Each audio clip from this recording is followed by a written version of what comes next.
What's all the hype about the Apple TV? I mean, it costs like double what the Roku and the Fire TV do. Well, we're going to talk about that in this video, coming up next.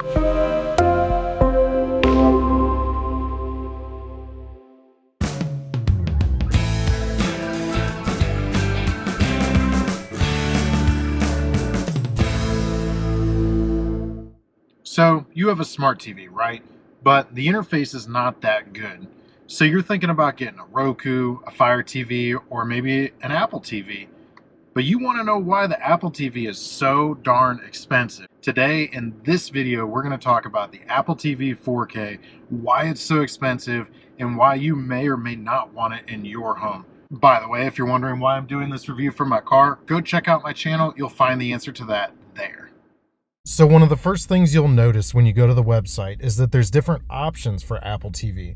You'll see Apple TV Plus, the Apple TV app, Apple TV High Def, and Apple TV 4K, which is what we're going to talk about in this video. This page will give you all the specs and the sales pitch. And if you click here up on buy, it will take you to the page where you can see the pricing. So the 32 gig version, as you can see here, is $179, and the 64 gig version is $199. And scrolling down, you'll see that there are some financing options available through Apple. So at $179, the Apple TV comes in quite a bit more expensive than the Roku or the Fire TV or even some other ones that are out there.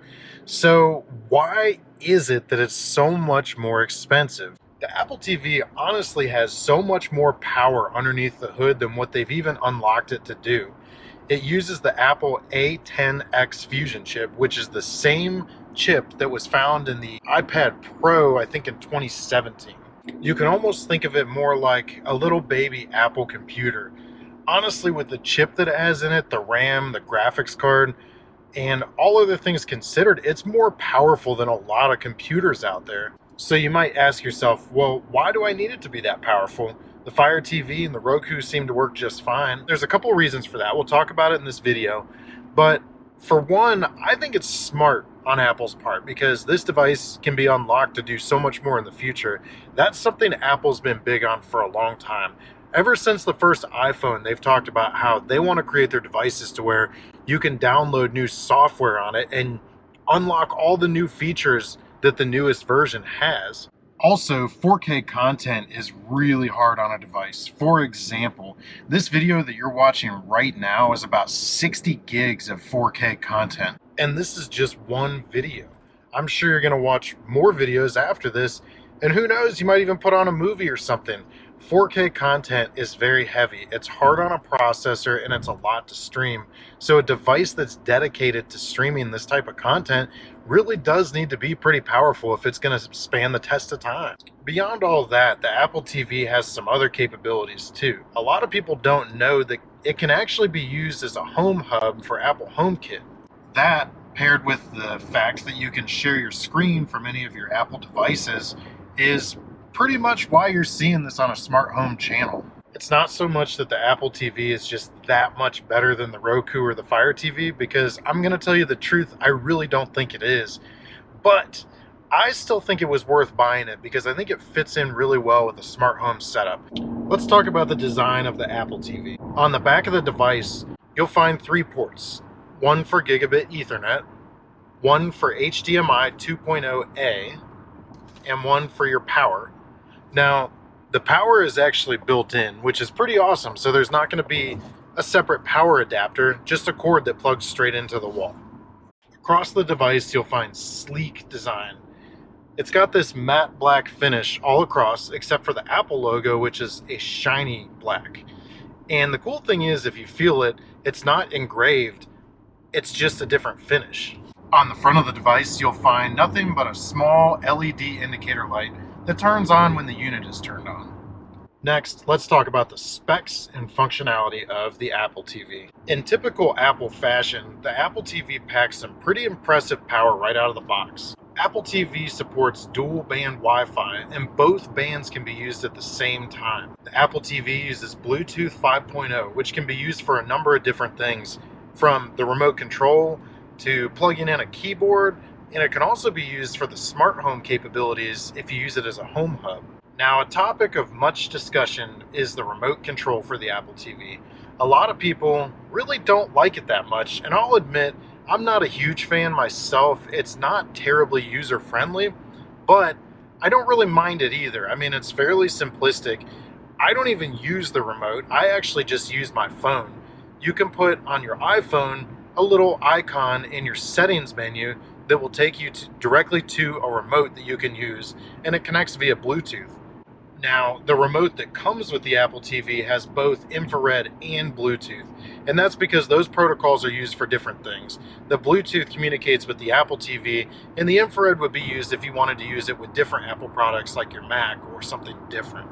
The Bluetooth functionality is something that sets the Apple TV apart from the Roku and the Fire TV, and the reason being, those use infrared technology for the remote control.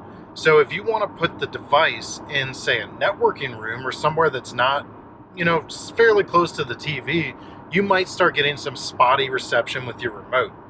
Well, because the Apple TV uses Bluetooth, we can connect the Apple TV to a video matrix player that can connect to all the TVs in our house and use the same Apple TV.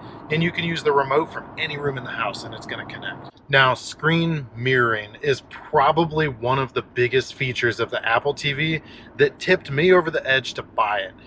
So the big thing about screen mirroring to remember is that if you just connect your phone to the TV via the Apple TV, it's going to use Bluetooth, and it might be a little bit spotty and it might lag just a little bit. But if you're going to stream media, like say you're on YouTube or some other app like ESPN, and you want to stream it to your Apple TV, if you have it pulled up on your phone and the Apple TV is connected to the internet, when you click mirror to the Apple TV, it's actually going to stream it through the internet to the Apple TV. So it's not using Bluetooth. So you're going to get the full resolution and the full capabilities of the Apple TV there, so it's not going to lag. Again, it's going through the internet. I think that's awesome. And the really cool thing is how quick it is. When you hit screen mirror, I mean, it comes up and starts playing on the TV within seconds. And with newer smart TVs, it even knows to turn the TV on and turn it to that input. So if I'm watching a video on my phone and I want to show my wife, I can literally say, hey, look, I'll put this on the TV. Hit screen mirror, the TV comes on, it connects the audio, and it'll start playing within seconds. That is next level technology. So with the Apple TV being so much more expensive, should you buy it for your home? Well, that's a decision that you have to make, but I'll tell you that we decided to buy it, and I don't regret the decision. It's extremely powerful. I think there's so much power that some of it's not even unlocked yet. It's great for a smart home, which is huge for me. And there's so many reasons for this, between being able to use it with Apple HomeKit, the Bluetooth functionality so you can use the remote from anywhere, the fact that you can share your screen from any of your Apple devices and it just makes that network so much smaller, and so many other reasons. I just think it's the ultimate device for a smart home. So at the end of the day, if you're a smart home tech enthusiast like I am, I think the Apple TV is the way to go. I mean, I know that's a loaded statement and probably going to get some backlash from that. It is very expensive. I get that, and you can get other devices for cheaper, but the Apple TV just integrates so well with smart home tech. I mean, it works perfect for us. It's very, very reliable. It's quick, and I think it's fairly future-proof. I mean, it's made with some of the best materials, the best chip, the best components. So I think it's going to last the test of time, and I'm glad I bought it. So yeah, I think I would give it a thumbs up overall. But I want to know what you think. Do me a favor, go down to the comments section below and tell me what your thoughts are on the Apple TV. Do you own it? Why did you buy it? Are you happy or mad or sad that you bought it? If you tried the Roku or the Fire TV, let me know down below, and don't forget to hit that subscribe button. That's it for this video. Thanks, guys. We'll see you next time.